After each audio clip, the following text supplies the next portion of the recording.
ఈరోజు మనం పకోడీ తయారీ విధం చూసుకుందాం.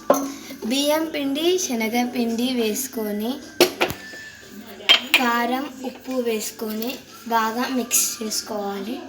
కట్ చేసుకున్న ఉల్లిపాయలు ఇలా తురుముకొని ఇందులో వేసుకోవాలి. అల్లం వెల్లుల్లి పేస్ట్ వేసుకొని బాగా మిక్స్ చేసి కాస్తంత వాటర్ వేసుకొని మిక్స్ చేసుకోవాలి. స్టవ్ మీద ఆయిల్ వేసుకొని కాసంత మరిగించి ఇలా వాటర్ వేసుకొని బాగా మిక్స్ చేసుకుందాం. ఇలా ముద్దలాగా కాకుండా కొంచెం విసికేలాగా మంచిగా మనం ఇలా పిండి విసికి మరుగుతున్న దాంట్లో ఇలా కొంచెం కొంచెం వేసుకొని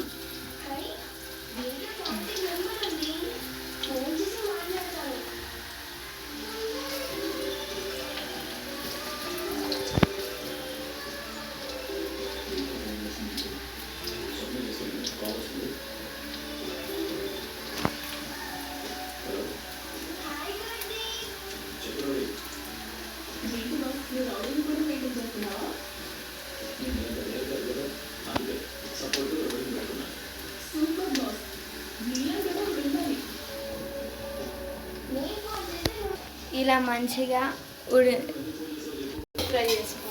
డీప్ ఫ్రై చేసుకొని అలా మంచిగా ఒక స్పూన్ తీసుకొని ఇలా చేసి కదిలిస్తూ ఉండాలి మధ్య మధ్యలో, లేకపోతే అలా టేస్టీ పకోడీ రెడీ.